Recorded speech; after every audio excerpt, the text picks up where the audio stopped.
सेजल कुमारी। Channel को subscribe करके बने रहिए न्यूज गुरु के साथ। बढ़ते हैं आज की ताजा खबर की ओर।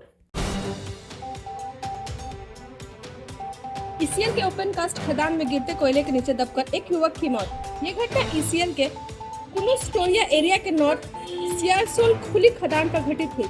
जानकारी के अनुसार 26 वर्षीय टिंकू पावड़ी मीठापुर का रहने वाला था। स्थानीय तृणमूल नेता और वार्ड पार्षद तथा एमएमआईसी सुब्रतो अधिकारी ने बताया कि घटना आज सुबह करीब 11 बजे हुई। जैसे ये खबर फैली, केएससी के नेतृत्व में मृतक के रिश्तेदारों और पड़ोसियों ने खनन उत्पादन रोक दिया और मृतक के परिवार के एक सदस्य को नौकरी और वित्तीय मुआवजे की मांग करते हुए शव को खुले खदान परिसर में रखकर प्रदर्शन करने लगे।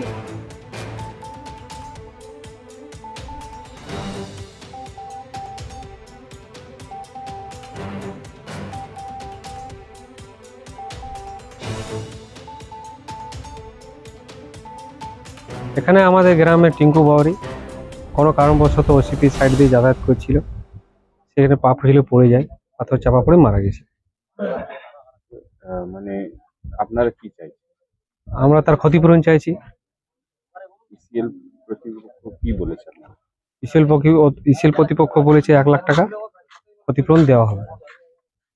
আপনাদের দাবি কি ওরা মেনেছে? হ্যাঁ, ওরা মেনেছে। আর তার বিনিময়ে কাজের কি বলেছে? কাজের নিয়েও আমরা প্রতিবাদ করেছিলাম যে কাজেও একটা দেওয়া হোক, তো বলছে এটা বেসরকারি সংস্থা, তো দেখা যাক কি করা যায়। আচ্ছা, টিঙ্কু বাউরি কি বিবাহিত? হ্যাঁ, বিবাহিত। কাকে কাকে চাকরি দেওয়া? ওর বাড়ির কোনো একটা ফ্যামিলিকে চাকরি দেওয়া? কাজ দেওয়া হোক। চাকরি তো ইসিএল তো হচ্ছে না, কাজের ব্যাপারে বলা হয়েছে। ইসিএল এটা মেনেছে? বললো যে হ্যাঁ দেখছি, আশ্বাস দিয়েছে। আশ্বাস দিয়েছে। আপনারা কি চাইছেন? আমাদের প্রতিষ্ঠিত হয়ে গেছে, করুন, আমরা এবারে বডি নিয়ে যাবে পুলিশে, তারপর আমরা বাড়ি যাব। এবার দেখা যাক কালকে কি হয়। আপনার নাম? আমার নাম কাশীনাথ বাউরি, ভিলেজ মিঠাপুর।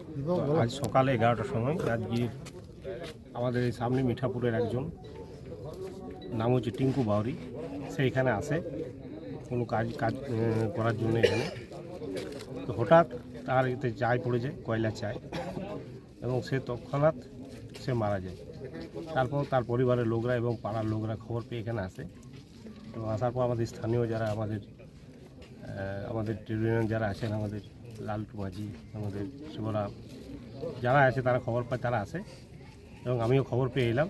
এবং তার ন্যায্য যে দাবি ছিল, সেই দাবি ইসিএল কর্তৃপক্ষ কিছুটা মেনেছে, এবং আমাদের যারা পরিবারে তারাও এতে মানে সম্মতি দিয়েছেন।